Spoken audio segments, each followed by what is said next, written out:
Kathmandu महानगरपालिकाको mayor कति वर्षको हुनुहुन्छ तपाईहरुलाई थाहा छ?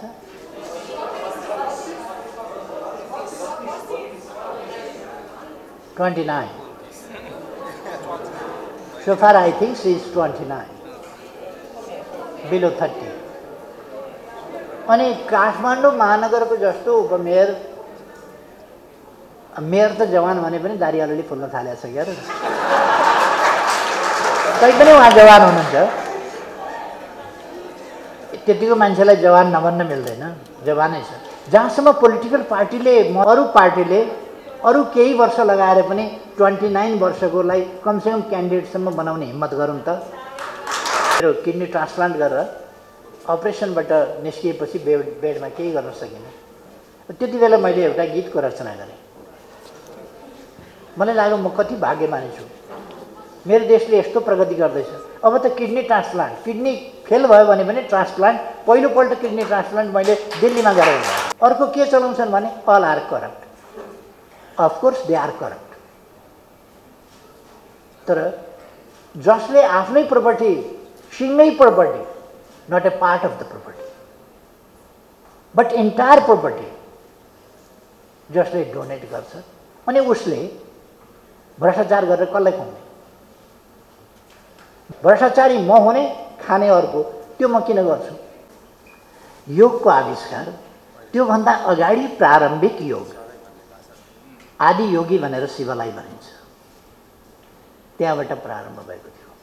सांख्यले दर्शन र जीवनलाई सँगसँगै लानुपर्छ भनेर दर्शन र जीवनलाई सँगसँगै लानका निम्ति उनले आफ्नो सांख्य दर्शन र योग, जसलाई पृथक गर्न सकिँदैन भनिन्छ, विचार र जीवन प्रणाली, जीवन पद्धति। मैले यी कुराहरू किन ल्याउन खोजेको भने ऐतिहासिक रूपमा हाम्रा पूर्वजहरू अत्यन्तै इनोभेटिभ थिए, रिसर्चर थिए, खोज अध्ययन अनुसन्धानकर्ता थिए, त्यसकारण विद्वान थिए। उनीहरूले थुप्रै ठुला ठुला कुराहरू, विश्वमा ठुला परिवर्तन ल्याउने कुराहरू गरे र अनेक कुराहरू यही ठाउँबाट, कृषिदेखि लिएर यहाँ धेरै कुराहरूको रचना भएको छैन। मैले नै पनि कृषिको सम्बन्धमा, कृषि कसरी पैदा भयो भन्ने सन्दर्भमा थुप्रै ठाउँमा बोल्ने गरेको छु। 9500 वर्ष अगाडि बल्ल गहुँ खेतीको सुरुवात भयो, खेतीको रूपमा 9500 वर्ष अगाडि मात्रै। त्यसभन्दा अलिक अगाडि आलु आदि इत्यादिको छिटपुट प्रारम्भ गरिएको थियो। त्यसभन्दा अगाडि पशुपालन मात्रै थियो। अहिलेको 13,000 वर्ष अगाडिसम्म, 13,000 वर्ष अगाडिदेखि 23,000 वर्ष अगाडिसम्म हामी लगभग जङ्गली अवस्थाबाट घरेलु अवस्थातिर आएर पशुपालनको युगतिर प्रवेश मात्रै गर्दैथ्यौँ र कुकुर समातेर आफ्नो सुरक्षा र शिकारका लागि प्रयोग गर्ने कामबाट पशुपालन सुरु भयो। त्यसपछि पहिले त गोधन भनेको गाईको धन, अश्वधन, घोडाको धन, यिनीहरू नै खास धन सम्पत्ति मानिन्थे जब मान्छेले सङ्कलन सुरु गर्यो। रिसर्च गरिरहेका छन्, तर यो सत्य हो र साइन्सले प्रमाणित गरेको कुरा हो र यो व्यवहारमा प्रमाणित कुरा हो कि हामीसँग त्यो महान पुर्खाको, विद्वान पुर्खाहरूको जिन छ, जसले गर्दाखेरि हामी सजिलोसँग, अत्यन्तै सजिलोसँग ज्ञान प्राप्त गर्न सक्छौँ। र नलेज ट्रान्सफर मानव जातिमा यति बिग्न सजिलो किन छ, मानव जाति यति बिग्न इनोभेटिभ किन छ भन्दाखेरि मैले अघि भने नि, यी गएका 23,000 वर्ष खास स्ट्रगल गरे मान्छेले।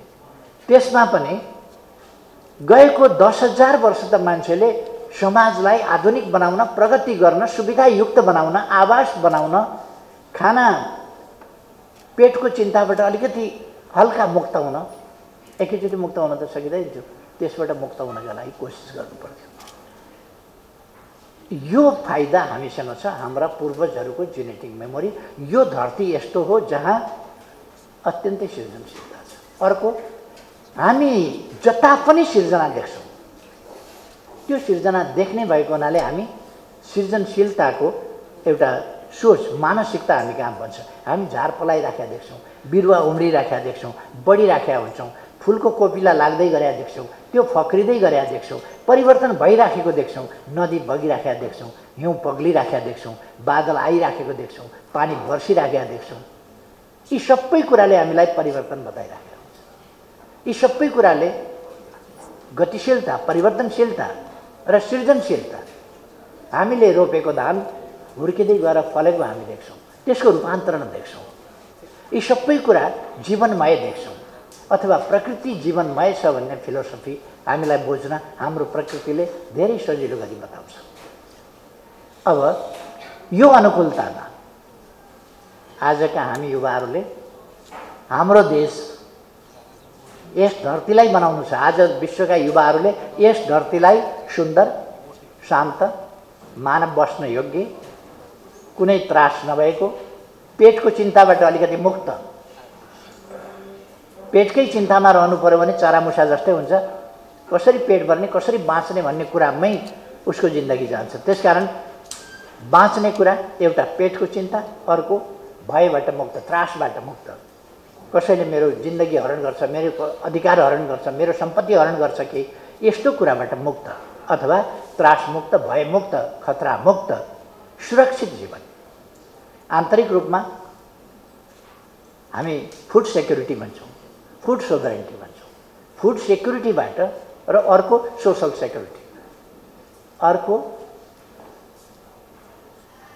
पुरा शान्ति सुव्यवस्था अथवा समाजमा शान्ति हुनु पर्यो, सम्मानजनक जीवन जिउन पाउनु पर्यो, समृद्ध हुनु पर्यो। र आजको साइन्स एन्ड टेक्नोलोजीले जे उपलब्धिहरू हासिल गरेको छ, जे सुविधा मानव जातिले प्राप्त गर्न सक्ने अवस्था छ, त्यो हरेक मानवले प्राप्त गर्नु पर्यो। अथवा राष्ट्रिय उपलब्धिहरूमा हामी हरेक नेपालीको त्यसमा अधिकारको हिसाबले सैद्धान्तिक तवरमा मात्रै होइन कि व्यवहारिक रूपमा पहुँचको हिसाबले पनि त्यसमा हामी पुग्न सक्नु पर्यो। यसका निम्ति हामीले काम गर्नुपर्छ। ठुल्ठुला आकाङ्क्षाहरू राख्दा बिना सानो प्रयासले हुँदैन। तर ठुलो प्रयास, बुढा मान्छेहरूले ठुलो प्रयास गर्न सक्दैन। सिकन्दर बुढो भएको भए विश्व सम्राट हुन्छु भनेर दुःख गरेर दौड्न सक्ने थिएन। हि वाज भेरी यङ सम्राट। त्यसकारण ऊ कुद्न सक्थ्यो। ऊ कुद्न सक्ने भएको हुनाले उसलाई सजिलो थियो, जवान थियो र छोटो समयमा उसले चाहे सिकन्दरको कुरा गरौँ, अलेक्जेन्डर द ग्रेट, अथवा चङ्गेज खानको कुरा गरौँ, अथवा अरू बादशाहको कुरा गरौँ, अथवा अरू विभिन्न बादशाहहरूका कुरा गरौँ, अथवा साइन्टिस्ट, रिसर्चर्स, थिङ्कर्स, आज दुनियाँ हल्लाउने मार्क्सवादी चिन्तन हामी भन्छौँ। मार्क्सवादी चिन्तन 1848 को जनवरीमा कार्ल मार्क्स र फ्रेडरिक एङ्गल्स भन्ने दुईजना व्यक्तिले एउटा कम्युनिस्ट घोषणापत्र भन्ने सानो पुस्तिका निकाल्नु। इट वाज 1848 जनवरी। 1848 जनवरीमा निकाल्दा कति उमेरका थिए त उनीहरू भन्दा फ्रेडरिक एङ्गल्स जन्मिएका थिए 1820 मा, कार्ल मार्क्स जन्मिएका थिए 1818 मा। 1818 मा जन्मिएको मान्छे 48 जनवरीमा 1818 मई 5 का दिन कार्ल मार्क्स जन्मिएका थिए। 1848 जनवरीमा उनले एउटा सानो पुस्तिका निकाले भनेको उनी 30 वर्षको उमेरमा चल्दै थिए। फ्रेडरिक एङ्गल्स 28 वर्षको उमेरमा चल्दै थिए। तपाईहरु कतिपय त 30-28 का उमेरका हुनुहुन्छ होला। उहाँहरूको थेसिसले धरतीलाई हल्लाइदियो र आजसम्म पनि हल्लाइराखेको छ। उनीहरूले अतिरिक्त मूल्यका सिद्धान्त, यो शोषण हुनु हुँदैन, मानिसमा असमानता, दमन, थिचोमिचो, कोही अनटचेबल, कोही टचेबल, कोही सम्भ्रान्त, कोही अत्यन्त गरिब, कोही विपन्न, कोही सम्पन्न आदि यस्तो कुराहरू हुँदैन। सामाजिक सुप्रबन्ध हुनुपर्छ। मानिस मानव समाज जस्तो हुनुपर्छ, मानिस जस्तो हुनुपर्छ। यहाँ असमानता हट्नुपर्छ। पहिलो हाम्रो आकांक्षा के हो भन्दा समानता प्राप्ति गर्नुपर्छ, शान्ति हुनुपर्छ। तर त्यसका निम्ति अब एक्सप्लोइटिङ क्लास जुन छ त्यो त यतिकै त छोड्नेवाला छैन। त्यसकारण एक्सप्लोइटेड जो छन् उनीहरूले स्ट्रगल गर्नुपर्छ भनेर उनीहरूले भने। कति उमेरका थिए भन्दा 28-30 का उमेरका थिए र विश्व हल्लाउने सिद्धान्त त्यस बेला ल्याए। त्यसको पछि व्याख्या दास क्यापिटल आदि इत्यादिमा गरे। एउटा नित्से भन्ने प्रोफेसर थिए, तपाईहरुले पढेको होला। जर्मनका प्रोफेसर नित्से भन्ने थिए, जसलाई ठूलो दार्शनिक मानिन्छ। जर्मनमा त्यसबेला यस्तो युवाहरू र सिङ्गै समाजमा के थियो भने सबै कुरा पहिलेदेखि तय हुन्छ। छैटौँमै लेख्या हुन्छ भन्छन् नि, जे लेख्या छ त्यही हुन्छ भन्छन् नि। हो त्यस्तै थियो जर्मनी, पहिले नै तय छ। जे लेख्या छ तिमी जस्तो ग्रेडमा पास गर्न सक्ने त्यो मात्रै गर्न सक्छौ, जति पढाइ कम्प्लिट गर्ने हो तिमीले त्यो मात्रै गर्न सक्छौ। त्यसकारण भगवानको पहिले नै तय भएको कुरा भन्दा बढी केही हुनेवाला छैन। त्यसो भए मेहनत गरेर किन पढ्ने? रिजल्ट अलरेडी तय छ के आउने, जब अलरेडी तयार छँदैछ भने मेहनत गरेर इन्टरभ्यू किन दिने? पास भगवानको कृपा हो, पास हुन्छ भने हुन्छ, हुँदैन भने हुँदैन। यसरी जर्मनहरू अन्धविश्वासी, अन्धविश्वासले अल्छी, आत्मविश्वास नभएका थिए र जर्मनी 16 टुक्रामा बाँडिएको थियो। अनि प्रोफेसर नित्सेले यस्तै युवाहरूलाई भेला गरेर एक दिन उनी एउटा परालको पुतली बनाए, एउटा हातमा लट्ठी लिए अनि सहरतिर बजारतिर गए। बजारमा गएर उनले त्यो पुतलीलाई सडकको बीचमा चौराहामा पछारे यसरी, अनि लाठीले बेसरी चुटे, त्यसलाई धुस्नु बनाए। विद्यार्थीहरूले सोधे, कतिले हल्ला गरे, यो प्रोफेसर अलिकति खुस्कियो क्या हो? परालको पुतली बनाएर चौराहामा ल्याएर पछारेर लाठीले हानेर ड्याम के ड्याम, लुखा लुजा, समाप्त हो, मर, आजबाट खत्म, सिद्धियो तेरो अस्तित्व भनेर कराएको छ। किन यो प्रोफेसर बौलायो भन्न थाले। अनि विद्यार्थीहरूले पनि सोधे, के भयो त साँच्चै गुरुलाई? अनि गुरुदेव के भएको, यो के गर्नुभएको भनेर। सबै तिमीहरूले भनेको भगवानले गरिदिन्छन्, भगवानले लेखेको छ, भगवानको इच्छा भने होइन। तिमीहरूको इच्छा गर्ने, तिमीहरूको भविष्य लेख्ने भगवान मैले यहाँ पछारेर मार्दिएँ, लाठीले हानेर ध्वस्त पार्ने। अब तिमी आफैले केही गर्छौ भने गर्छौ, तिम्रो भगवान सिद्धियो। भगवानका भर नपर, तिमी आफै गर। You have to do yourself, you have to study yourself, you have to do everything whatever you for yourself. अब त्यहाँ भगवान छैन, सिद्धियो। अब जर्मनी 16 टुक्रामा बाँडिएको छ, कसले एकीकृत गर्छ?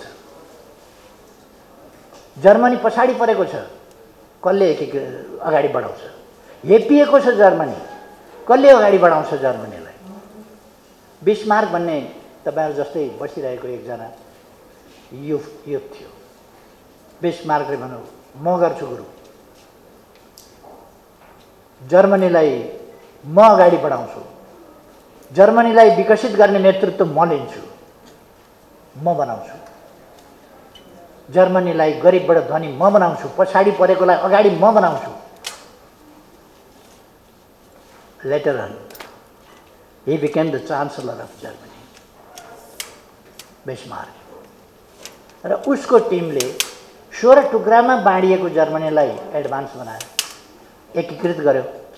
Unified Germany, strong Germany, develop Germany. र he was called as Iron Man, iron chancellor. के थियो, केले प्रेरणा गर्यो भन्दाखेरि एउटा मान्छेको प्रेरणाले, एउटा मान्छेको विचारले, कि उनले भगवानको भरोसा होइन, तिमी आफ्नो बुतामा भर पर, भगवानमाथि विश्वास गर्नुहोस्। तपाईले केही गर्नु, सुतेर बस्नुभयो भने तपाईलाई दौडमा गोल्ड मेडल चाहिँ भगवानले ल्याइदिने, तपाई आफू केही नगर्ने, घरमा सुतेर बस्ने, दौड प्रतियोगिता हुँदैछ अरे भनेको सुन्ने। भगवान छँदैछन्, स्वर्ण पदक मलाई दिनु छ भने त दिन्छन्, दौड्ने किन भनेर, अभ्यास गर्ने किन भन्ने हो भने न तपाईँ साइन्टिस्ट हुन सक्नुहुन्छ, न धावक, न खेलाडी, न कलाकार, न इन्जिनियर, न डाक्टर, न म्यानेजर, न प्रोफेसर, केही पनि हुन सक्नुहुन्न यदि तपाईले केही गर्नु भएन भने। युवाहरूले आफूले गर्नुपर्छ, बहकावमा गएर होइन। बिस्मार्क बहकावमा गएको भने हुन्थ्यो भने ऊ एउटा आवारा विद्यार्थी निस्किन सक्थ्यो, आवारा युवा निस्किन सक्थ्यो, तर ऊ गम्भीर थियो र उसले आत्मविश्वास आफूमा जगायो, म केही गर्न सक्छु। अनावश्यक आत्मविश्वास, असम्भव आत्मविश्वास जगाउने होइन, सम्भव र असम्भव। हामीले हाम्रो समाजमा रहेको पोटेन्सियल, पहिलो कुरा त you have to identify your potential in which sector, in which subject you have potential. त्यो पोटेन्सियल तपाईले पहिले छान्न पर्दछ र त्यो पोटेन्सियल अनुसार मान्छेको प्रतिभा सबै कुरामा एकै ठाउँमा हुँदैन। अहिलेसम्म पोटेन्सियल जहाँनेरि छ, एउटा खेलाडी हुने मान्छे गायनको क्षेत्रमा गयो भने काम लाग्दैन।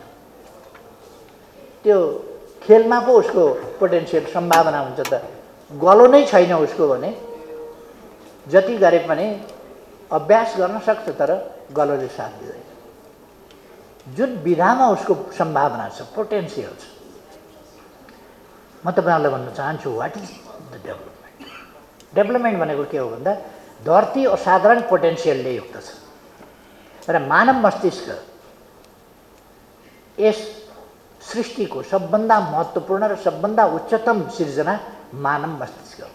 अहिलेसम्म मानव मस्तिष्कमा असाधारण पोटेन्सियल छ जसले मानवलाई त्यो पोटेन्सियलसम्म जान इजाजत दिन्छ। त्यसकारण धरतीमा रहेको पोटेन्सियललाई उजागर गर्ने, त्यसलाई बुझ्ने, त्यसलाई उजागर गर्ने, त्यसलाई प्राप्त गर्ने, त्यसलाई प्रयोग गर्ने, त्यो कुराको क्षमता मानिसमा विकास हुनुपर्छ। मानवीय पोटेन्सियल, प्रकृतिमा रहेको पोटेन्सियल, दुईटा मानवीय पोटेन्सियल विकास नभइकन धरतीको पोटेन्सियल कसरी विकास गर्ने? साइन्सको कसरी विकास गर्ने? What is science? That's the potential of the nature. नेचरको पोटेन्सियललाई हामीले थ्योरीमा परिणत गरेका हो। नलेज प्राप्त गरेर त्यसलाई नलेजमा रूपान्तरण गरेर अनि त्यसलाई हामीले सिद्धान्तमा, सूत्रमा विकास गरेका हुन्छौँ। त्यसकारण म आग्रह गर्छु तपाईहरुले एकदमै खुला दिमाग राखेर, you are youth, you are young, you are energetic, you are innovative, you can do something. यो तपाईको उमेर सबभन्दा बढी काम गर्न सक्ने, क्रियाशील हुने, बोझ उठाउने हो भने पनि तपाईले बढी बोझ उठाउन सक्ने, दौड्ने हो भने बढी दौड्न सक्ने त्यो एज हो। तर तपाईले अहिले नै तपाई स्टडी गर्नभन्दा अगाडि ठुलो सर्जनभन्दा ठुलो सर्जन, यो बुढो सर्जनकै पछाडि म किन लागेर पढ्ने भन्नुभयो भने त्यो गलत हुन्छ। तपाईहरुले यो बुढो प्रोफेसर यसकै कुरा कति सुन्ने भन्यो भने गलत हुन्छ। प्रोफेसर होइन, तपाई प्रोफेसरले भन्दा धेरै चीज गर्न सक्नुहुन्छ इनोभेटिभ। गुरु गुण नै रहे चेला चिनी भने हुन्छ नि।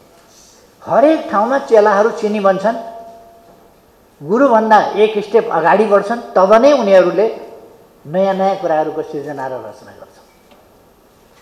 मैले अघि भने आर्यभट्टको कुरा गरेँ, नालन्दा विश्वविद्यालयका यो 500 कति इस्वीको कुरा, आर्यभट्टको कुरा गरेँ। उनका गुरुभन्दा उनी धेरै अगाडि आए। त्यसकारण उनी विश्वविद्यालयको र त्यस युगको सबभन्दा ठुलो दार्शनिक, सबभन्दा ठुलो गणितज्ञ, सबभन्दा ठुलो विद्वानको रूपमा उनी स्थापित भए।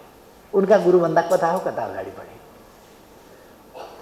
त्यसकारण हामीले हाम्रो मस्तिष्कलाई प्रयोग गर्नुपर्छ र मस्तिष्क प्रयोग गर्ने सन्दर्भमा म तपाईहरुलाई भन्छु, तपाईहरु यङ हुनुहुन्छ, मस्तिष्कका विभिन्न स्टेजहरू हुन्छन्। र स्टेज र अलिकति प्रशोधित खालको अवस्था। कहिले कहिले मनमा लागेका कुराहरू चाहिँ नि र खालका हुन्छन्, कच्चा खालका। प्रशोधित नगरिएका। हामीसँग जैविक प्रवृत्ति र सामाजिक प्रवृत्ति दुईटा हुन्छ। हामी मान्छे हौँ, सामाजिक प्राणी हौँ, त्यसकारण जैविक प्रवृत्तिले मात्रै हामीलाई काम चल्दैन। त्यसकारण हामीसँग सामाजिक प्रवृत्ति हुनुपर्छ। समाजका रुल, थिति, नियम हाम्रा पूर्वजहरूले बडो लामो समय लगाएर मेहनतका साथ थितिहरू बनाएका छन्। सोसल रुल्स, भ्यालुज डेभलप गरेका छन्। त्यसकारण यी social rules, values, ethics, morals इत्यादि बनाएका छन् जो जैविक होइन। जैविकभन्दा माथि मानवीय। त्यसकारण हामीसँग पनि मस्तिष्क छ, अरू जीवजन्तुहरूसँग पनि मस्तिष्क छ। यद्यपि उनीहरूको मस्तिष्क सानो हुन्छ तर पनि मस्तिष्क छ। तर उनीहरूमा सामाजिक प्रवृत्ति होइन, जैविक प्रवृत्ति हुन्छ। हामी चाहिँ जैविक प्रवृत्तिभन्दा माथि उठेका हुन्छौँ मानवीय प्रवृत्तिमा। त्यसकारण मैले दृष्टान्त दिने गर्छु। म तपाईँको घरमा पुगेँ, मलाई मनपर्ने मिठो स्वादिष्ट भोजन तपाईँले बनाएर राखेको छ, तर म अचानक पुगेँ त्यहाँ। तपाईँले भन्नुहुन्छ, मलाई आदर गर्नुहुन्छ, सम्मान गर्नुहुन्छ, यहीँ खाना खाउँ, खाना तयार छ भन्नुहुन्छ। म होइन नखाउँ भन्छु, भोक लागेको छ मलाई। तर किन नखाउँ भन्छु भने तपाईँ कहाँ तपाईँको परिवारलाई ठिक्क खाना बनाएको छ। मैले त्यहाँ खाना खाएँ भने तपाईँको परिवारलाई फेरि बनाउने झन्झट पर्छ। त्यहाँबाट 10 मिनटको परतिर बाटो परतिर मेरो घर छ, त्यहाँ मेरो लागि खाना बनिराखेको छ। मैले यहाँ खाएँ भने त्यहाँ खाना खेर जान्छ। तपाईँ कहाँ खाना मिठो छ, स्वादिष्ट खाना छ, भोक लागिराखेको छ। जैविक प्रवृत्तिले भन्ने हो भने गाई भैँसीले के भन्छ, म आफ्नै गोठमा गएर खान्छु भन्छ? भन्दैन नि। उसले त जहाँ भेट्छ त्यही खाइदिन्छ। यो झगडा परिराखेको छिमेकीको बाली हो भनेर छोड्छ, उसले झन् झगडा लगाइदिनु, त्यही खाइदिन्छ। यो चाहिँ जैविक प्रवृत्ति हो। तर मानवीय प्रवृत्ति के हुन्छ भने मन त लागेको हुन्छ, तर त्यो मन उसले प्रशोधित विचारमा त्यसलाई पहिलो जैविक लगाई जुन उसको हुन्छ मन, त्यसलाई प्रशोधित गर्छ मान्छेले चाहिँ। र प्रशोधित अवस्थामा उसले विचार गर्छ, यहाँ खाना खाएँ भने यहाँ फेरि खाना बनाउनुपर्छ, एकजनालाई पुग्दैन, झन्झट हुन्छ, मेरोमा एकजनाको खाना बर्बाद हुन्छ, खाना बढी हुन्छ। घरको परिवारले सँगै बसेर खाने अपेक्षा गरिराखेको छ, पर्खिराखेको छ अघिदेखि मलाई। त्यसकारण मैले यहाँ होइन उहीँ गएर खानुपर्छ। यो मानवीय चेतनाले भन्छ। कुनै चिज मलाई असाध्यै राम्रो लाग्न सक्छ। तपाईँको घरमा गएँ म, गमलामा तपाईँले राम्रो फुल लगाएको छ या फुलबारीमा लगाइराखेको छ, त्यो गमलामा लगाएको फुल चाहिँ राम्ररी फुलिराखेको छ। मलाई टिपेर सिउरिन मन लाग्ला, तर सिउरिन मन लागे पनि म चाहिँ सिउरिन्न। किनभने त्यो भगवानलाई चढाउनका लागि तपाईँले राखेको हो कि आफ्नो बेस्ट फ्रेन्डलाई टिपेर दिनका लागि राखेको हो कि के का लागि राखेको हो?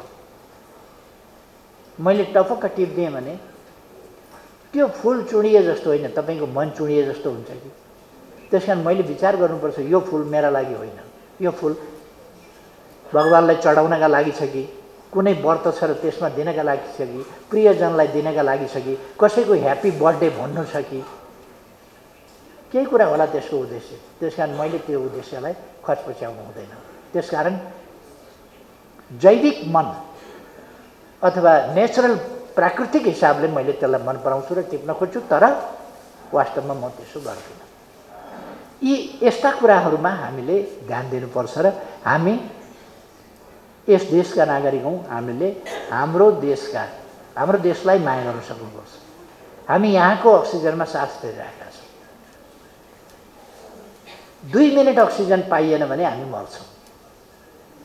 प्रकृतिले हामीलाई धनी गरिब सबैलाई निःशुल्क अक्सिजन उपलब्ध गराइदिएको छ जबसम्म हामी स्वस्थ छौँ। यस अक्सिजनप्रति जो यस धरतीमा हामीलाई उपलब्ध गराइदिएको छ वायुमण्डलमा, यसप्रति हामी कृतज्ञ हुनुपर्छ। यसलाई प्रदूषित गर्नुहुन्न, यसलाई सफा स्वच्छ राख्नुपर्छ। यहाँको पानी हामी पिएर बाँचेका छौँ। हाम्रो रगतमा कति % पानी हुन्छ? एटलिस्ट 72% पानी हुन्छ है। एटलिस्ट 72% पानी हुन्छ। पानीको तत्त्व हुन्छ हाम्रो शरीरमा, त्यत्रो पानी नै भएको शरीर र हामी यहाँको पानीबाट बाँचेका छौँ, यहाँको पानीप्रति। र यहाँ यो धरती, यहाँको अन्न, यहाँको फलफुल, यहाँको सागसब्जी, यहाँ चरेका गाई भैँसीको दुध, यहाँ चरेका गाई भैँसीले कुखुरा या जे हामी खान्छौँ त्यो चिज, यो धरती जहाँ हामी बाँचेका छौँ। हरेक पल, हरेक क्षण म को हुँ भन्दा मैले एउटा आइडेन्टिटी बनाएको छु। केपी शर्मा ओली भनेर चिनिन्छु। मेरो आमाले जन्माएको त 71 वर्ष अगाडि हो। मलाई त्यस यता म कसरी बाँचिराखेको छु, अलिक समय आमाको दुध खाएर मैले आफूलाई आफू बनाएँ। अहिले म के गर्छु, दिनै पछि चामल खान्छु, आफू बनाउँछु, साग खान्छु, आफू बनाउँछु, दुध खान्छु, आफू बनाउँछु, लौका घेरौला खान्छु, आफू बनाउँछु, दाल खान्छु, आफू बनाउँछु, रोटी खान्छु, आफू बनाउँछु। कति वर्ष भयो मलाई आमाले जन्म दिनुभएको। त्यसपछि म अरू चिजलाई आफू बनाउँदै बसेको छु। प्रकृतिले हरेक चिजलाई आफू बनाउँछ। मैले खाएको भात अलिकति बाँकी रह्यो भने बाहिर कुकुरले पनि खान सक्छ। मैले खाएको भातले म बन्छ, कुकुरले खाएको भातले कुकुर बन्छ। त्यही भात हो। प्रकृतिले आफू बनाउँछ। त्यसकारण हामीले पनि आफ्नो बनाउनुपर्छ हाम्रो नलेजलाई, अरू हरेक चिजलाई जे लिन्छौँ आफ्नो बनाउनुपर्छ र आफ्नो बनाएर अनि सम्प्रेषण गर्नुपर्छ। हामीले हाम्रो देश, हाम्रो मातृभूमि, हामीलाई जन्म दिने, हुर्काउने र जीवित राख्ने यो धरती, यसको गौरवपूर्ण इतिहास, यसलाई माया गर्नुपर्छ र हाम्रा पूर्वजहरूले बनाएको यो देश, हामीमा देशभक्ति हुनुपर्छ, हामीमा कर्मशीलता हुनुपर्छ। अलिक समय चलेन भने धनी भएँ, सुख पाएँ भनेर मान्छे सुतेरै बस्छु किन दुःख गर्ने मैले भन्यो भने 3 महिनापछि हात खुट्टा चल्न छोड्छ। धनीले के गर्नुपर्छ, सुतेर बस्छ नि 3 महिना, त्यसपछि हात खुट्टा चलाउन फिजियोथेरापिस्ट ल्याउनुपर्छ। खुरुखुरु व्यायाम गरेको भए, काम गरेको भए उसको मसल बलियो हुन्थ्यो, ऊ चुस्त दुरुस्त हुन्थ्यो। उसले आफ्नो सम्पन्नताको दाग लगाएर मैले पसिना बगाउनु पर्ने के छ, मलाई नपुग्दो के छ, मैले दुःख गर्नुपर्ने के छ, मैले जिम जानुपर्ने के छ, मैले व्यायाम गर्नुपर्ने के छ, मैले योगा गर्नुपर्ने के छ, मलाई सब कुरा पुगेको छ भनेर सुत्यो भने अलिक समयपछि उसका शरीरहरू चल्न छोड्छ। त्यसो भएर हामी क्रियाशील हुनुपर्दछ, यो नियम हो। Be active. मलाई एउटा प्रश्न सोध्नुभएको छ। 70 को आसपास हुनुहुन्छ, 70 क्रस गरिसक्यो मैले, आसपास मात्र। तर पनि तपाईँ इनर्जेटिकै 70 पार गरेर पनि तपाईँ इनर्जेटिकै देखिनुहुन्छ किन भनेर। म बिमारी हुँदा समेत पनि म एक ढङ्गले भन्यो भने एक्टिभ भइरहन्छु। मैले मेरो किडनी ट्रान्सप्लान्ट गरेर अपरेसनबाट निस्किएपछि बेडमा केही गर्न सकिनँ। त्यति बेला मैले एउटा गीतको रचना गरेँ। मलाई लाग्यो म कति भाग्यमानी छु, मेरो देशले यस्तो प्रगति गर्दैछ। अब त किडनी ट्रान्सप्लान्ट, किडनी फेल भयो भने पनि ट्रान्सप्लान्ट, पहिलोपल्ट किडनी ट्रान्सप्लान्ट मैले दिल्लीमा गरेँ। अब मेरो आफ्नै देशमा ट्रान्सप्लान्ट हुन्छ। मैले दोस्रो ट्रान्सप्लान्ट यहीँ सुरु गराएर यहीँ गरेँ। अनि मलाई लाग्यो मेरो देश विकास गर्दैछ, मेरो देश सुन्दर छ, अब मेरो देश विकसित पनि हुन्छ। At that time I was the prime minister and I was determined to transfer this country from a poor country to a big developed one. It was my determination. अनि मेरो अपरेसन सफल भएको थियो। अनि मैले होस खुलेपछि यसो विचार गरेँ, म साह्रै भाग्यमानी छु। अनि मैले गुनगुनाएँ, छानेर नि होइन, होइन जानी जानी, तर जन्मे नेपालमै कति भाग्यमानी। मैले अपरेसनबाट होस खुलेपछि यो गीतको रचना गरेको थिएँ।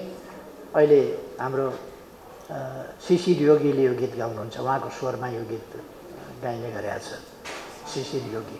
तपाईहरुले पनि खोज्नुभयो भने पाउन सक्नुहुन्छ। त्यो मैले हस्पिटलको बेडमा अपरेसनबाट होस खुलेपछि बनाएको गीत। मैले के भन्न खोजेको भने हात खुट्टा चल्न सक्दैन भने मस्तिष्क चल्न सक्छ भने मस्तिष्क चलाऊ। एउटा गीत आउँछ, बाजा बजाउन जान्नेहरू बाजा लिएर उठ, हातमा कलम हुनेहरू कलम लिएर उठ, साथमा केही नहुनेहरू आवाज लिएर उठ। तपाईसँग जे छ, जे क्षमता छ, जे हुनर छ, त्यो तपाईका निम्ति, तपाईको परिवारका निम्ति, तपाईको समाजका निम्ति, तपाईको देशका निम्ति डेडिकेट गर्नुहोस्। म किन एनर्जेटिक छु? म अलिक अबेलै सुत्छु, तपाईहरुलाई थाहा छ होला। मेरो 2-3 घण्टा मैले राति, कमसेकम 2 घण्टा मैले हरेक रात स्टडी गर्नुपर्छ, किन बिहानदेखि रातिसम्म, बेलुकासम्म म फुर्सदै पाउँदिनँ। त्यसकारण मेरो स्टडी गर्ने समय अलिक राति हुन्छ, त्यसले गर्दा सुत्न ढिलो हुन्छ।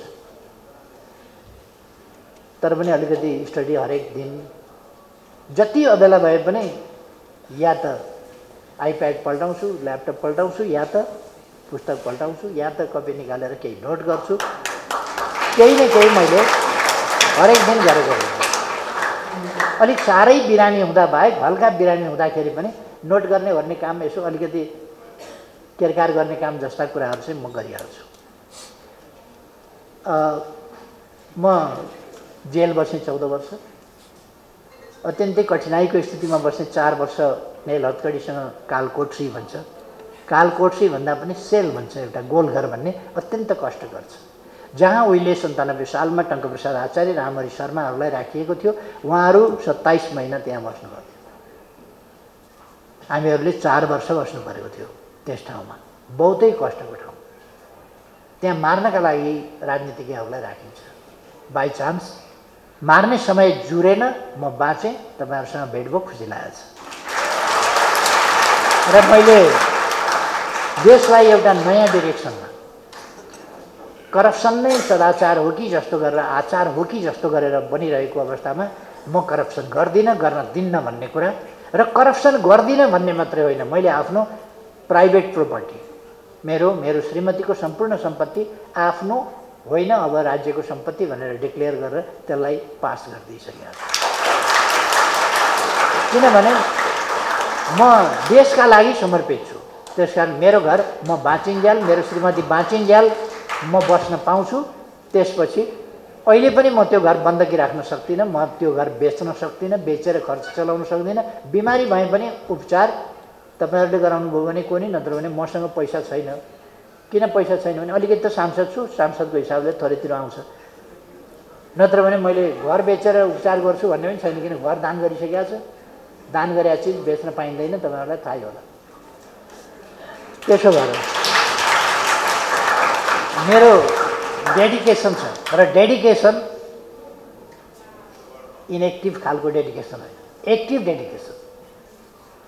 जबसम्म म जीवित रहन्छु, देशका लागि जीवित रहन्छु, जनताका लागि जीवित रहन्छु भन्नेहरूले त अलिकति आलोचना गरिरहन्छ। राजनीतिमा यस्तै हो। कुन्ती मोक्तानले गाएको गीत जस्तै म पनि खुट्टा तान्दै गर, म त हिँड्छु मेरै बाटो खुट्टा तान्दै गर, गीत गाउँदै गर्छु, गीत पनि गाउँदै गर्छु, अगाडि पनि बढ्दै गर्छु। आफ्नो अभियानमा, आफ्नो कुरामा म अगाडि बढिरहेछु। म तपाईहरुलाई पनि त्यही सुझाव दिन्छु। कसरी एनर्जेटिक रहने? मान्छे यङ त सधैँ त रहन सक्दैन, तर यङ जतिकै एनर्जेटिक रहन सक्छ। तपाईहरु हरेकलाई म भन्न चाहन्छु, म युवाहरूभन्दा कम सक्रिय छैन। मसँग सँगै बसेर काम गर्ने युवाहरू थाक्छन्, मेरो साथमा रहँदा थाक्छन्, तर म काम गरेर थाकेको हुन्न। यो चाहिँ एक्टिभिटीले गर्दा। चलिरहेको शरीर चल्न गाह्रो मान्दैन, चलिरहेको दिमाग चल्न गाह्रो मान्दैन। चल्न छोड्यो भने डेड भनेको त्यही त हो। त्यसकारण एउटा साथीहरूले अघि मलाई सुनाउनु भयो कि नेपालमा भएका सबै परिवर्तनमा युवाहरूको हात छ। नेपालमा मात्रै हो र? संसारमा भएका तमाम परिवर्तनमा युवा बाहेक कसले गर्छ? युवाहरूले त गरेका छ परिवर्तन। आज कतार बनिराखेको छ, आधुनिक कतार बनेको छ, आधुनिक बिल्डिङहरू बनेका छन् कतारमा। त्यो सबै कसले बनाएका छ? हाम्रा युवाहरूले बनाएका छन्। यो जहाँका होस् युथहरूले बनाएका छन्, अर्थात् सिर्जना गर्ने नै युवाहरूले हो। अनि के बुढाबुढी त्यति माथि डोरी बाँधेर चढेर त्यो गगनचुम्बी महलहरू बनाउन सक्छन्? त्यसको पेन्टिङ गर्न सक्छन्? अब म बन्जिङ जम्प गर्न जाउँ? त्यो त तपाईँहरूले गर्ने हो नि। बन्जी मैले अलिक पहिले नै गर्नु पर्थ्यो, अब किन दुःख गर्ने बुढेसकालमा? बाँधेकै ठाउँ पनि हड्डी भाँच्यो भने के गर्नु? त्यसकारण म कहाँनिर छु भन्ने कुरा पनि अलिकति ख्याल गर्नुपर्छ। यद्यपि मलाई कहिले कहिले बन्जी जम्प गरौँ लागेर आउँछ। अब सबै काम सिद्धिए, राम्रो राम्रो गर्न पर्ने काम सबै सिद्धिए, मैले युवा छु भनेर बन्जी जम्प गर्नुपर्छ र? युवा छु भन्नका लागि मैले युवा झैँ काम गर्दा पुग्छ, बन्जी जम्प गर्न जानु पर्दैन भन्ने मलाई लाग्छ।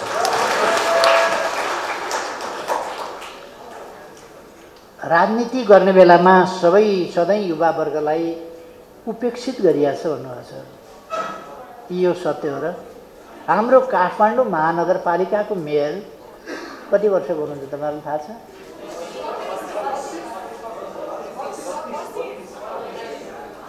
29. So far I think she is 29, below 30. अनि काठमाडौँ महानगरको जस्तो उपमेयर, मेयर त जवान भने पनि दारी अलिअलि फुल्न थालेको छ क्या। तैपनि उहाँ जवान हुनुहुन्छ। त्यतिको मान्छेलाई जवान नभन्न मिल्दैन, जवानै छ। जहाँसम्म पोलिटिकल पार्टीले महत्त्व दियो कि दिएन भन्ने होइन, महानगरको उपमेयर 29 वर्षको उपमेयर एमाले पार्टीले दिएको छ, बनाएको छ, जिताएको छ। अरू पार्टीले अरू केही वर्ष लगाएर पनि 29 वर्षकोलाई कमसेकम क्यान्डिडेटसम्म बनाउने हिम्मत गरौँ त। अर्को कति यङ मिनिस्टर्स मैले बनाएको छु। मेरो क्याबिनेटमा यङ मिनिस्टर्स थिए, unmarried, 35, 36 years, 32, 38. They are not youth. Of course they are youth. They are. त्यसैले महत्त्व नदिएको होइन। अब सबै युवा राख्यो भनेदेखि त फेरि तपाईँहरूलाई एउटा के राख्न हुन्न भने, अपरेसन गर्दाखेरि मेन सर्जनले आफ्ना सहयोगी सर्जनहरूलाई अपरेसन गर्न लाउँछ, अगाडि बसेर हेर्छ। त्यो हेर्ने मान्छे फेरि चाहिन्छ, सिनियर सर्जन चाहिन्छ हेर्ने मान्छे। त्यसकारण मैले आइडिया दिन्छु, पोलिसी दिन्छु, यसरी जाने हो भन्छु र त्यसमा उनीहरूका भावनाहरू, उनीहरूका तरिकाहरूलाई बढी परिष्कृत ढङ्गले, निर्भुल ढङ्गले अगाडि बढाउन् भन्ने कुरामा म आफ्नो एक्सपिरियन्सको प्रयोग गर्छु, नलेजको प्रयोग गर्छु र युथहरूलाई अगाडि बढाउँछु। युथहरूलाई विश्वास नगर्ने हो भने, युथहरूले काम नगर्ने हो भने, युथहरू भविष्यका कर्णधार होइन, बालबालिका भविष्यका कर्णधार हुन्। युथ आजका विकासका, निर्माणका साझेदार। त्यसकारण आजका कर्णधार हो, आजको बोझ युथहरूले बोक्नुपर्छ। अब देश 1 वर्षमा तपाईँहरूले हेर्नुभयो, म यहाँ पोलिटिक्स गर्दिनँ अहिले, तपाईँहरूका विचार, म पोलिटिक्स कुनै यहाँ पोलिटिक्स छर्न म आएको होइन। तर तपाईँहरूले देख्नुभएको छ 3 वर्षमा म प्रधानमन्त्री हुँदा के भएको थियो, भूकम्पले भत्किएका 7 लाख घर बनाएर पीडितहरूलाई हस्तान्तरण गरेका थियो। सत्य कुरा हो नि, यो राजनीति हो र। त्यहाँ 12 वर्षमा 879 घर हावाहुरीले कच्चा घरहरू भत्कायो। केही महिनाभित्र पक्की घर बनाएर उनीहरूलाई हस्तान्तरण गरियो। नेपालको हिस्ट्रीमा कहिले त्यस्तो भएको थियो र? एकीकृत बस्ती, सयौं एकीकृत बस्ती निर्माण गरिएको छ। तपाईहरुले विभिन्न जिल्ला जाँदा देख्नुभएको छ। यो नेपालको हिस्ट्रीमा पहिले कहिल्यै भएको थियो र? अनि हुलाकी राजमार्गको चर्चा हुने गर्थ्यो। मेरो समयमा मैले सुरु गरेर हुलाकी राजमार्ग पूर्व पश्चिम अब केही पुलहरू तयार हुन बाँकी छ, बाँकी हुलाकी राजमार्ग चलेको छ। अर्को मदन भण्डारी राजमार्ग सुरु गरियो, पूर्व पश्चिम राजमार्ग चौडा गरियो, पूर्व पश्चिम रेल तयार गरियो, जलमार्गको कुरा गरियो। जलमार्ग हाम्रा युथहरूले, सरकारले केही गर्न नभ्याउँदै युथहरूले खालि प्रेरणा चाहिँदो रहेछ, युथहरूलाई हौसला चाहिँदो रहेछ, बाटो देखाइदिनु पर्ने रहेछ। युथहरूले कोशी र गण्डकीमा त स्टिमर चलाएका छन् त। अनि मैले नदीको बाटोबाट बङ्गालको खाडीसम्म पुग्ने कुरा गरेँ, त्यो सम्भव छ, सर्वेले देखाएको छ र त्यसलाई साकार पार्न हामी लागिराखेका छौँ। कहानी भएको थियो रेलको लिक ओछ्याएर रेल किनेर रेल चलाएका छौँ हामीले। हाइवेबाट सदरमुकाम जाने, बोर्डरसम्म जाने 6 लेनका बाटाहरू बनाएको छ। ढल्केबर जनकपुर तपाईँहरूले देख्नुभएको होला, अर्को देख्नुभएको होला, अर्को देख्नुभएको होला। म धेरै चर्चा गरिरहन चाहन्छु। पुनः निर्माणका कार्यहरू तपाईँहरूले देख्नुभएको होला। काठमाडौँ सहर तपाईँहरू अलिकति कलिलो हुँदा अथवा म प्रधानमन्त्री हुनभन्दा अगाडिको काठमाडौँ सहर र अहिलेको काठमाडौँ सहर उस्तै छ र तपाईँहरूले देख्नुभएको छ। अब नयाँ नयाँ आयोजनाहरू स्पेसमा हामीले हाम्रो ठाउँ लिइसकेका छौँ। अब हामी स्पेसमा हाम्रो सेटेलाइट राख्न सक्छौँ। यो त रियल कुरा हो नि। सेटेलाइट दुनियाँले राखेको छ, हामीले राख्नुपर्छ आजको आइटीको जमानामा। त्यसकारण मैले डिजिटल नेपालको मैले स्लोगन दिएँ र त्यस दिशातर्फ हामी अगाडि बढेका छौँ। मैले यस्ता कामहरू थालेको छु जसलाई कसैले बदल्न सक्दैन। 60 वर्षदेखि हाम्रो जमिन अकुपाई भएको रहेछ। मैले त्यो जमिन आफ्नो नक्सामा सामेल गरेर संविधानबाट पनि पारित गरेर त्यसलाई संविधानको अङ्ग बनाएर अब हामीले फिर्ता पाउनुपर्छ। त्यो जमिन फिर्ता लिनका लागि मैले संवाद अगाडि बढाएँ, पत्राचार गरेँ। एकछिनलाई कसैलाई मनपर्छ कि पर्दैन बेग्लै कुरा हो। That's our secret land. त्यो secret land we cannot give up. हामीले फिर्ता पाउनुपर्छ भनेर मैले त्यसलाई चाहिँ भनिन मात्रै, कदम पनि अगाडि बढाएँ। चीन त्यहाँ छँदै थियो, हामी सधैँ नाकाबन्दीमा पर्ने, चीनतिरबाट बाटो नखोल्ने। चीन त छँदै थियो, चीनतिरबाट ट्रान्सपोर्ट ट्रान्जिट एग्रिमेन्ट गरेर अब चीनतिरबाट पनि बाटो खोल्ने। नेपालमा कहिल्यै पनि नाकाबन्दी हुँदैन र हामी भोकले प्याक हुनु पर्दैन। चिया खान नपाएर, पाउरोटी खान नपाएर प्याक हुनुपर्ने स्थिति अब नेपालमा हुँदैन, किनभने अर्को छिमेकीतिर पनि बाटो खोलेको छ। अब हामी एकतिरबाट मात्रै बाँधिएका छैनौँ, हामी सबैतिरबाट खुल्ला छौँ। यस्ता युगान्तकारी परिवर्तनका कामहरू हामीले गरेका छौँ।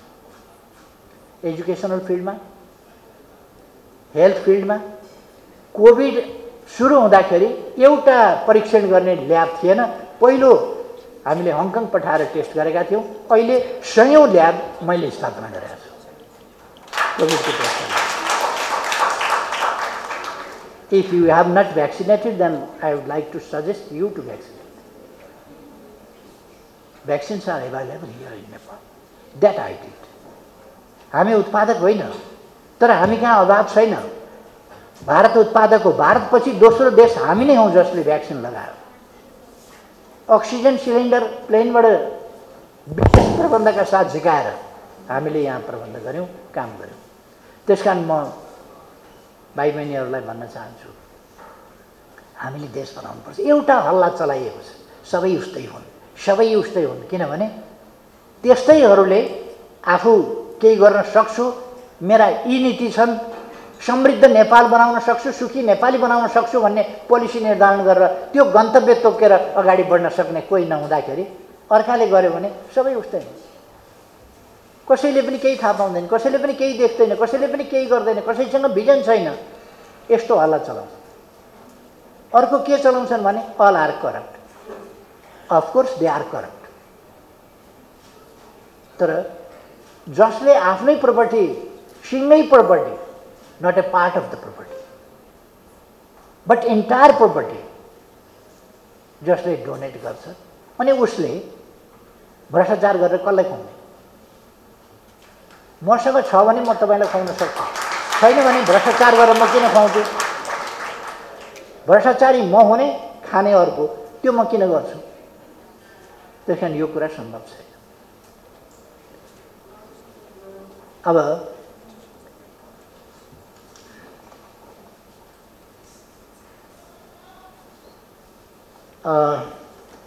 राणा अवरोध भनियो, हटाइयो, ठिक हो, राणा अवरोध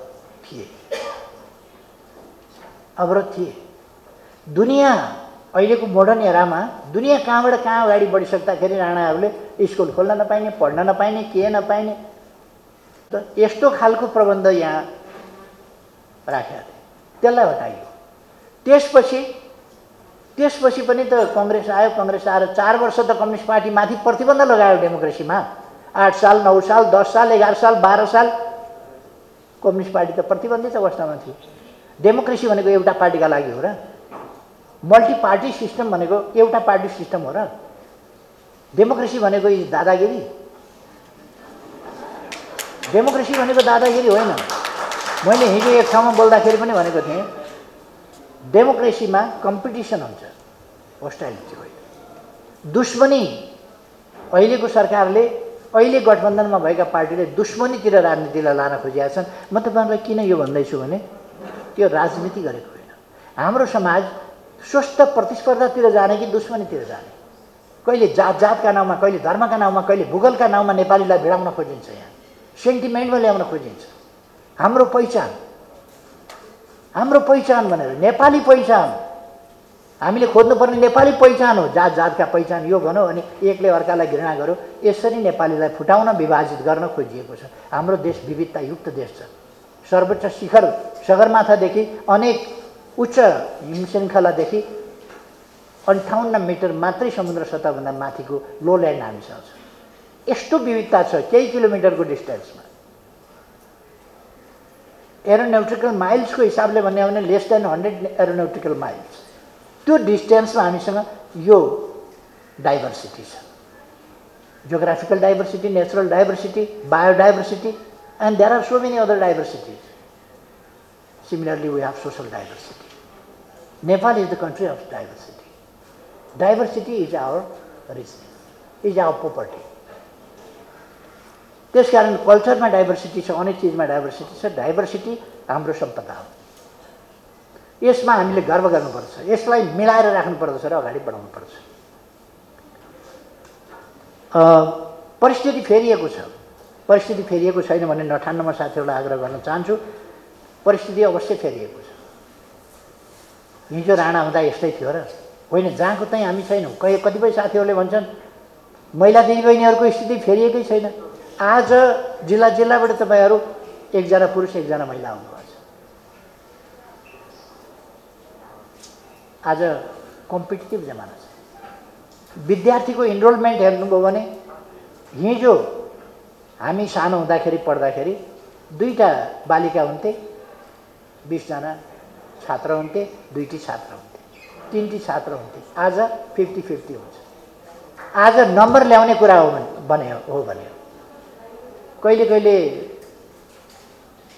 छिटाहरूलाई अलिक बढी खेल्न ओर्न मन लाग्ने, यताउता मन लाग्ने, किन अभिभावकले पनि अलिकति छोडिदिया हुन्छ नि, त्यसकारण अलिक पढाइमा कम हुने, अनि रिजल्ट आउने बेलामा केटीहरूको अलिक मासतिर रिजल्ट आउने, अनि केटाहरूको त्यसपछि मात्रै आउने हुन थालेको छ। यो कम्पिटिसनको कुरा हो, राम्रो कुरा हो। एउटा मेडिकल कलेजमा म त्यहाँको नेसनल डे थियो, पुरस्कार पनि वितरण गर्नु थियो, त्यहाँ गएको थिएँ।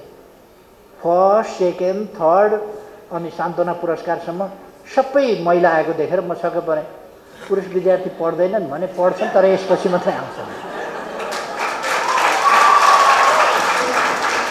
अब जमाना त्यहाँ मात्रै छैन। राणा शासनमा महिला राष्ट्रपति सम्भव थियो र? हुन त नबुझ्ने केहीहरूले आफ्नो पार्टीबाट गएको नभएको हुनाले राष्ट्रपति अवश्य कमन भयो, तर आफ्नो पार्टीको नभएको हुनाले, पार्टी पृष्ठभूमिको नभएको हुनाले जसरी पनि विरोध गर्नुपर्छ भनेर लागेको छ। तर हामी कहाँ महिला राष्ट्रपति छ, हामी कहाँ महिला चिफ जस्टिस भए, हामी कहाँ महिला सभामुख भए, हामी कहाँ महिला उपसभामुख भए। आज पनि राष्ट्रपति, उपसभामुख, राष्ट्रिय सभा उपाध्यक्ष महिला छ। र नेपालले प्रगति नगरेको होइन। दुनियाँमा जाँदाखेरि म धेरै ठाउँमा, अमेरिकाको विभिन्न ठाउँमा मैले बोल्ने गरेको छु कि हामी कहाँ कमसेकम जनप्रतिनिधिहरूमध्ये 41% of the people's representative they are women. 41% महिला प्रतिनिधि छन्, पार्लियामेन्टमा 33% महिला प्रतिनिधि छन्, पार्लियामेन्टमा पनि, र लोकल लेभलमा मोर देन 42%, एभरेजमा मिलाउँदाखेरि 41% महिलाहरू जनप्रतिनिधिको रूपमा काम गर्छ। त्यसकारण स्थितिमा भिन्नता छैन, होइन। एउटा गाउँमा एसएलसी पास गरेको मान्छे, म सानो छँदा एसएलसी पास गरेको एउटा मान्छे भेटियो भने अचम्म हुन्थ्यो। अहिले छोरा कतिमा पढ्छ, डिग्री गरिसक्यो, 2टा विषयमा डिग्री गर्यो, बुहारी पिएचडी गर्दैछ, छोरी मास्टर्स गरिराखेको छ, अर्को छोरा ब्याचलर गर्दैछ, अलिक सानै छ। गाउँमा पनि त्यस्तो छ। त्यसकारण स्थितिमा परिवर्तन नआएको होइन, वाञ्छित भएन। कहिले कहिले देशको समय के गर्ने, आवश्यकता र संसदीय गणित फरक पर्छ। संसदीय गणितले गर्दाखेरि एउटा देशभक्त काम गर्न सक्ने सरकार विस्थापित गर्यो। अब अहिलेको जस्तो सरकार देशको 1 वर्ष खेर गयो मात्रै होइन, ओह्रालो लाग्यो अर्थतन्त्र अनेक हिसाबले। अहिले मैले तपाईहरुसँग यस सरकारको बारेमा धेरै केही भनिरहनु पर्ने छैन, तर यथार्थ देशप्रति हामी चिन्तित हुनुपर्छ। मैले त्यति मात्र राख्नु पर्छ।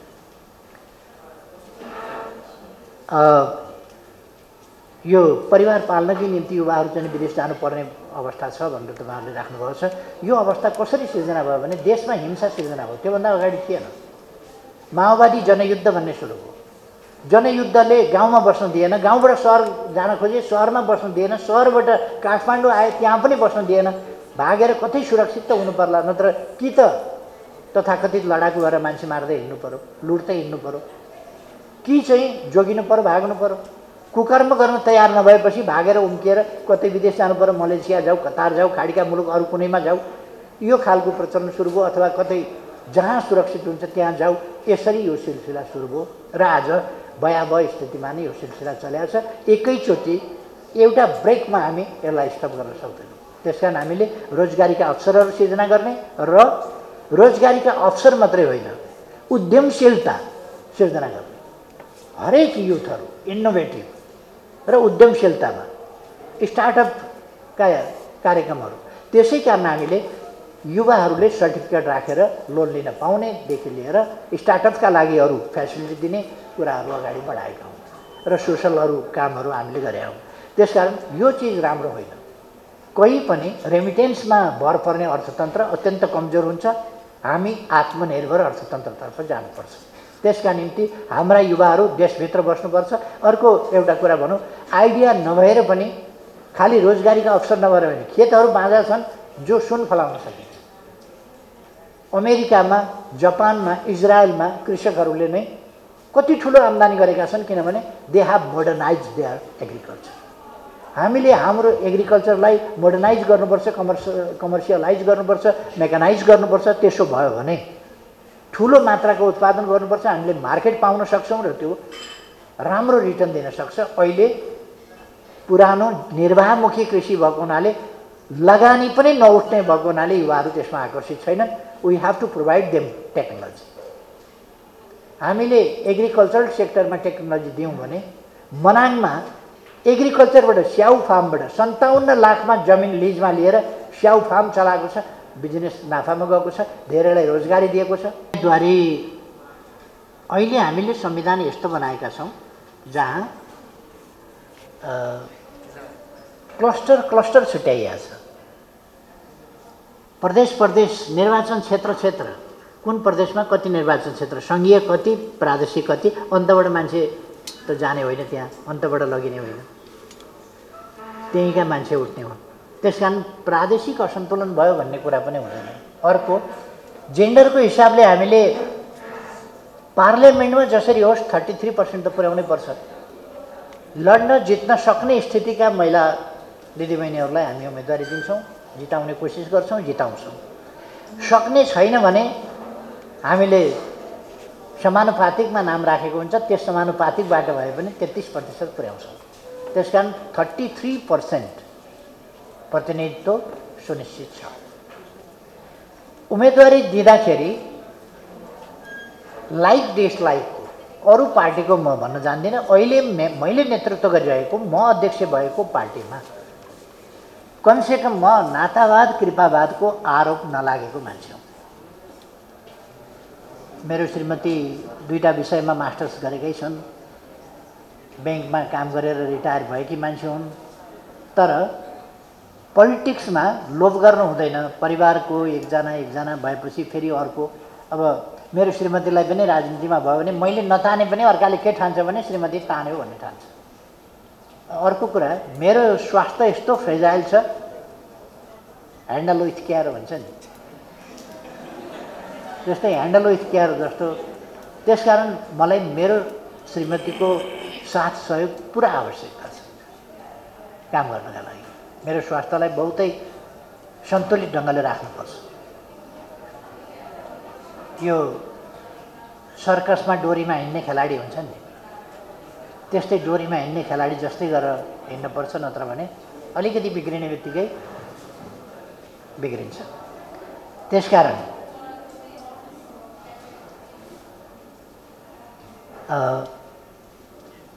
मेरो चाहिँ आफ्नो अर्को भन्ने हुँदैन, नाता गोताको।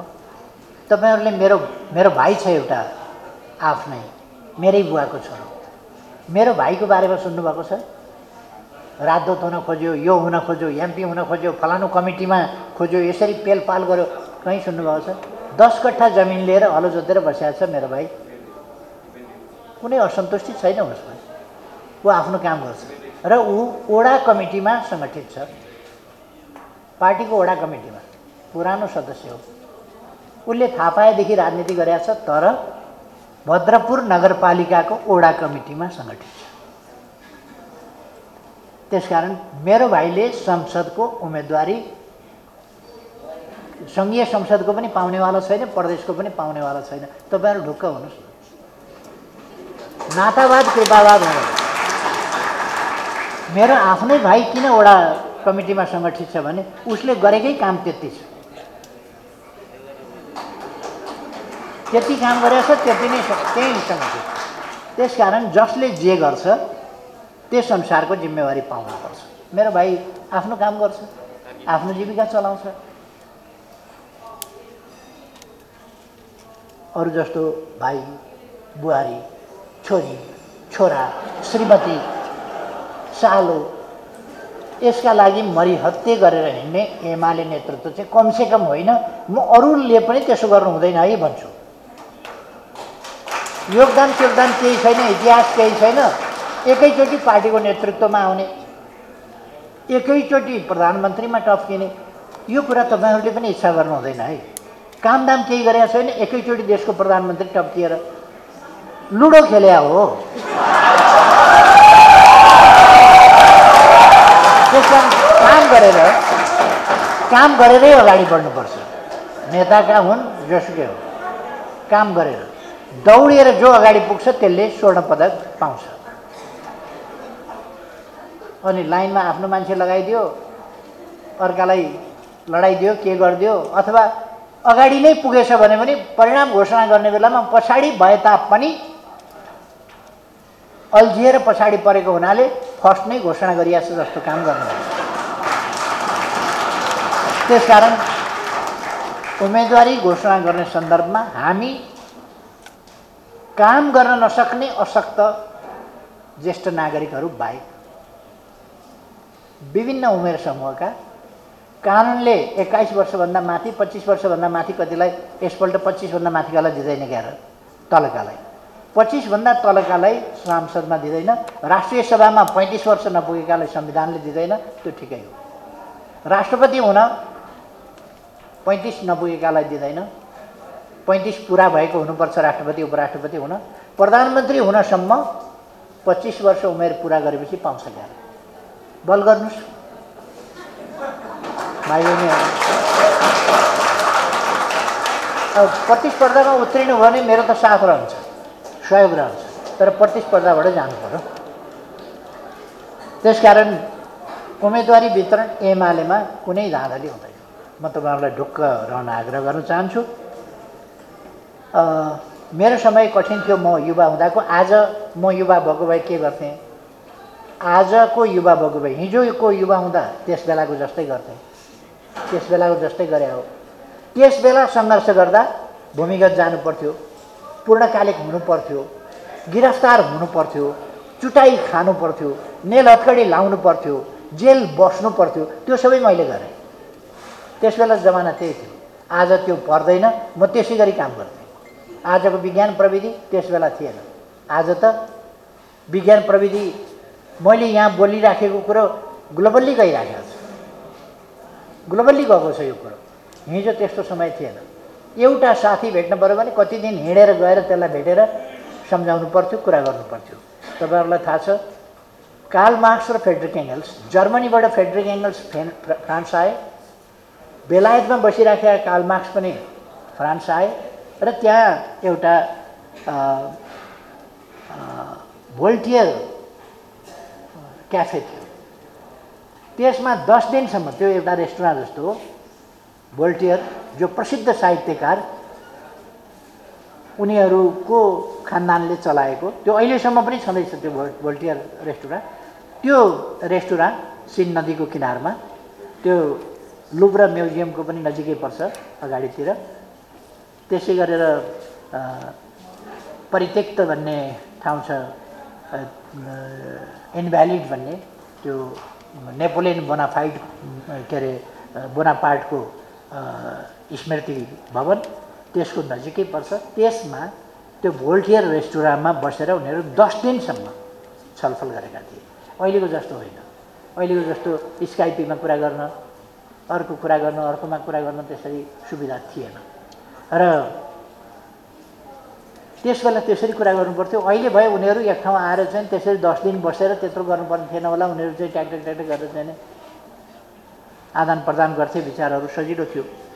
तर त्यो जमाना बेग्लै थियो। तेस्रो प्रश्न मलाई अलिकति छुट्या छ।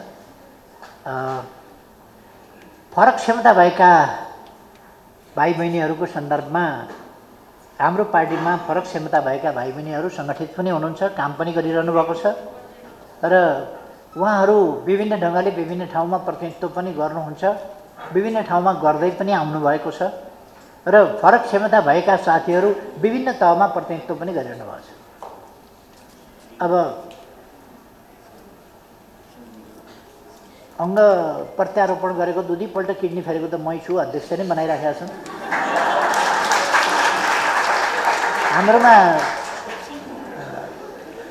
यो शारीरिक रूपमा के छ कसो छ धेरै चाहिँ हेला गर्ने चलन छैन।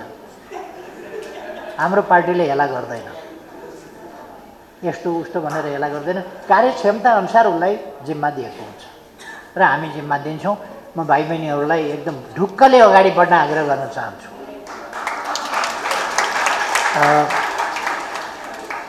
मुना अधिकारीले कर्णालीबाट सोध्नुभएको त्यहाँ वातावरण सम्बन्धी र 132 केबी प्रसारण लाइन चाहिँ केबी प्रसारण लाइन कसरी पुग्छ के भनेर सोध्नुभएको छ।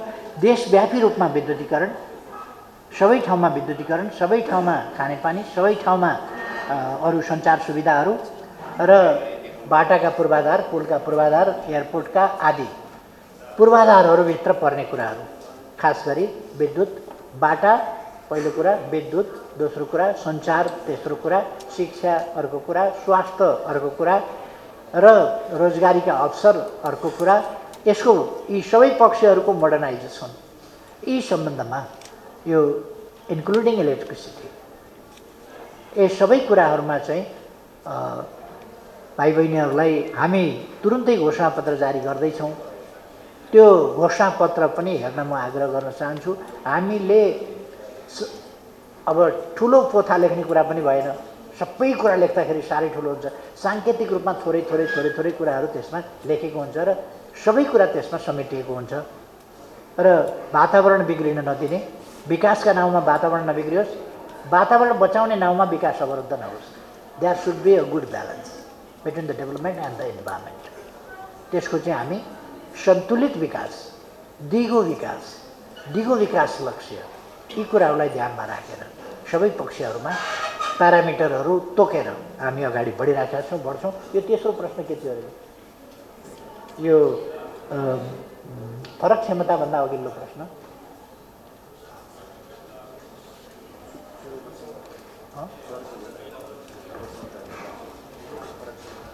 भन्दा अगाडि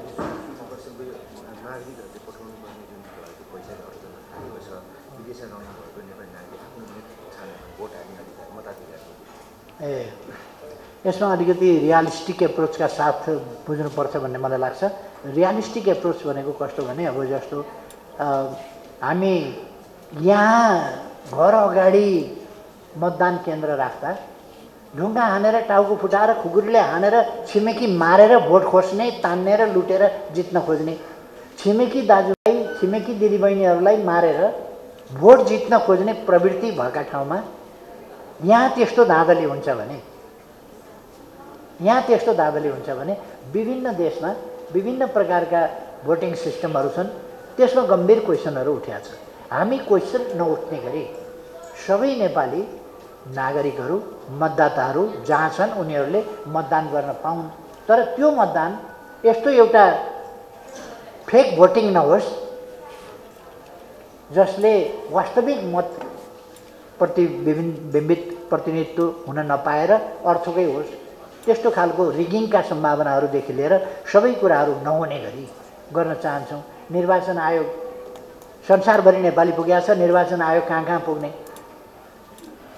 यी अलिकति जटिलताहरूलाई कसरी समाधान खोज्ने भन्ने व्यापक छलफल राजनीतिक दलहरूका बिचमा पनि भइरहेको छ र निर्वाचन आयोगसँग पनि भइरहेको छ र इन्टेलेक्चुअलहरूका बिचमा पनि भइरहेको छ। सेन्टिमेन्टका लागि त सोचो कुरा भन्न सकिन्छ। हरेक नागरिक हरेक मतदाताले संसारको जहाँसुकै भए पनि आफ्नो अमूल्य मतको प्रयोग गर्न पाउनुपर्छ। आफ्नो सार्वभौम सत्ता मतदानद्वारा जो प्रयोग गरिन्छ त्यो प्रयोग गर्न निर्वाध पाउनुपर्छ। तर थ्योरिटिकल्ली यो कुरा हो, तर प्र्याक्टिकल्ली त्यसलाई कसरी साकार बनाउने भन्ने च्यालेन्ज छ। त्यस च्यालेन्जलाई हामी कसरी सामना गर्छौँ त्यो कुरामा गम्भीर बहस भइरहेको छ। सैद्धान्तिक रूपमा देयर इज नो डिबेट, कुनै मतभेद नै छैन, डिबेट नै छैन, पाउनुपर्छ। तर पाउने कसरी, यो चाहिँ जस्तो मैले यासोकमा पुग्दा भने 3 किलोमिटर ठाडै तल खोलाबाट माथि डाँडामा गाउँ छ, त्यहाँका मान्छेले पानी पिउन पाउनुपर्छ पर्दैन भन्दा पाउनुपर्छ मैले भनेर हिँडेँ। पाउनुपर्छ त भनेर हिँडेँ, भनेपछि पिउन पाए त होइन। अनि त्यसपछि आयोजना राखेर पम्पिङको विधिबाट त्यो गाउँमा घरै पछि धारा पुर्याएर 334 घरमा हामीले खानेपानी घरै पछि पुर्यायौँ र पाउनुपर्छ भन्ने कुरा अलिक अगाडि गरियो।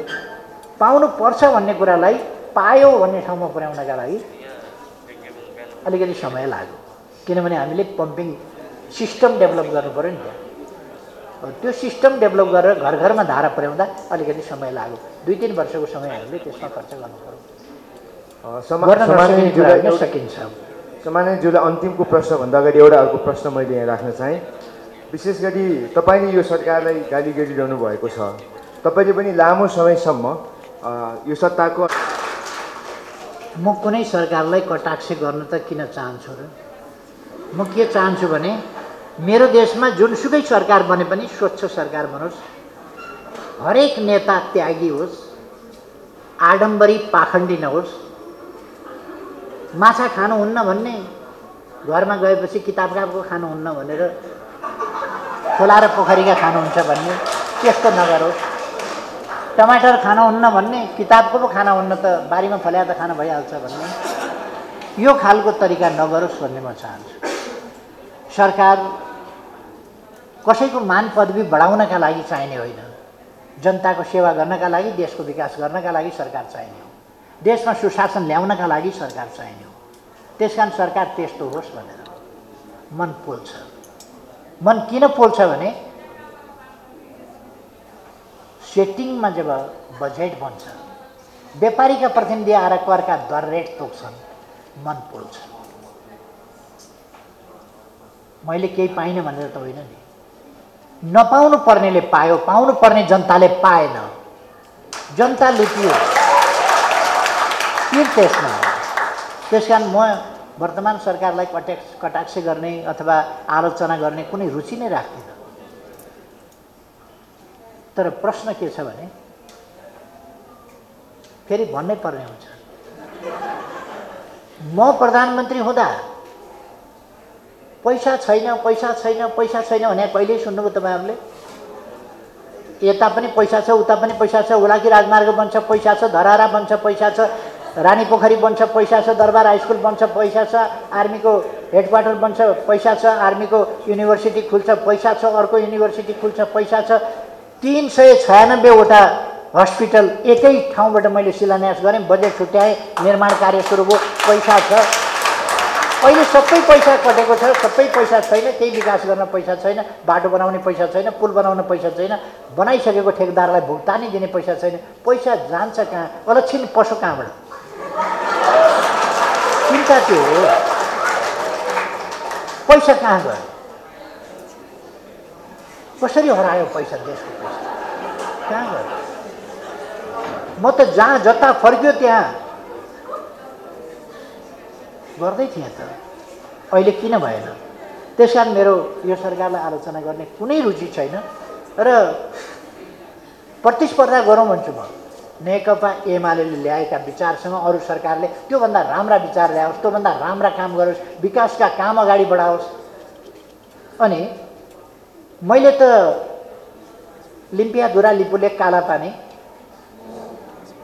हाम्रो जमिन हो, फिर्ता पाऊँ भनेर, फिर्ता हुनुपर्छ भनेर, संवाद गरौँ भनेर पत्राचार गरेको थिएँ।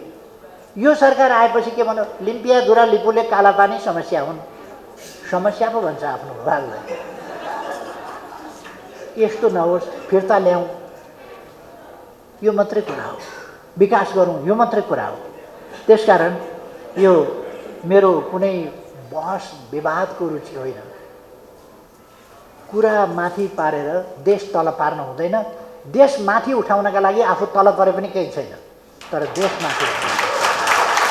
अब म सम्पूर्ण युवा साथीहरूलाई भन्न चाहन्छु, तपाईँहरू र तपाईँहरू मार्फत entire youths of Nepal and Nepali youths wherever they are, सबैलाई म भन्न चाहन्छु, हामी देशलाई माया गरौँ, सत्यलाई माया गरौँ। तपाईँहरू बिहानै योग गर्नुहुन्छ नि, अष्टाङ्ग योग। अष्टाङ्ग योगका 8वटा अङ्ग छन्। 8वटा अङ्गमध्ये तपाईँहरूको बढी ध्यान चाहिने योग गुरुहरूले अलिक 2टा कुरामा दिइराखेका हुन्छ, सिकाइराखेका हुन्छ, प्राणायाम र आसन। आसन भनेको व्यायाम हो, फिजिकल एक्सर्साइज। प्राणायाम भनेको ब्रिदिङ एक्सर्साइज हो। तर योग त्यो 2टा exercise, breathing exercise and physical exercise भन्दा केही बढी कुरा हो योग भनेको। योगको 8वटा अङ्ग छन्, अष्टाङ्ग भन्छौँ ऋषि पतञ्जलिका अनुसार। 8वटा मध्ये पहिलो अहिंसा हो, हिंसा नगर। दोस्रो सत्य, सत्यमा अड, असत्य अस्वीकार गर, सत्य अपनाऊ, सत्यको मार्गमा चल। यस्ता अनेक छन्। आफ्नो जे चिज होइन, जे चिज तिम्रो होइन त्यसमा लोभ नगर, त्याग गर्न सिक। यस्ता पहिलो सूत्र एम हो। एमका 5वटा नियम छन्। मैले अघि नै भने सत्य, अहिंसा आदि। त्यसै गरेर नियम, त्यसका अरू कस्ता कस्ता नियममा बस्नुपर्छ, कस्ता नियमहरू छन्, के पालना गर्नुपर्छ, के स्वीकार्नुपर्छ, के परित्याग गर्नुपर्छ, यी कुराहरू धेरै महत्त्वपूर्ण कुरा योगमा छन्।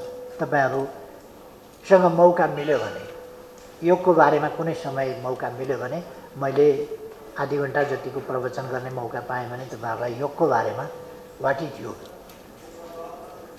कहाँबाट योग सुरु भयो, योगको तत्त्व के हो, त्यस सन्दर्भमा पनि म भन्ने थिएँ। अहिले समय छैन। तपाईँहरूलाई म महान चिन्तक हुन, कर्मठ कर्मयोगी हुन आग्रह गर्न चाहन्छु र तपाईँहरूको फ्युचर यस्तो ब्राइट होस्, दुनियाँले देखोस्, त्यस्तो तपाईँहरूबाट ज्योति आउन सकोस्। तपाईँहरू यस्तो अनुसरणीय व्यक्ति हुनुहोस् हरेक, जसलाई अरूले एक्जाम्पल मानुन्। युथ कस्तो हुनुपर्छ भन्दा फलानु जस्तो, त्यस्तो तपाईँहरू एक्जाम्पल बन्न सक्नुहोस्। खेलाडी कस्तो हुनुपर्छ फलानु जस्तो, विद्यार्थी कस्तो हुनुपर्छ फलानु जस्तो, भोलि तपाईँ टिचर हुनुहोला फलानु जस्तो, डक्टर हुनुहोला फलानु जस्तो, इन्जिनियर हुनुहोला फलानु जस्तो, म्यानेजर हुनुहोला फलानु जस्तो, अथवा अरू प्रकारको जबमा तपाईँ जानुहोला फलानु जस्तो, एउटा व्यावसायिक हुनुहोला, उद्यमशीलता तपाईँले सुरु गर्नुहोला फलानु जस्तो। निष्ठावान, कर्मयोगी, कर्मठ तपाईँहरू दृष्टान्त योग्य बन्न सक्नुहोस्। धेरै धेरै शुभकामना छ हरेकलाई। मलाई यहाँ आमन्त्रण गर्नुभयो।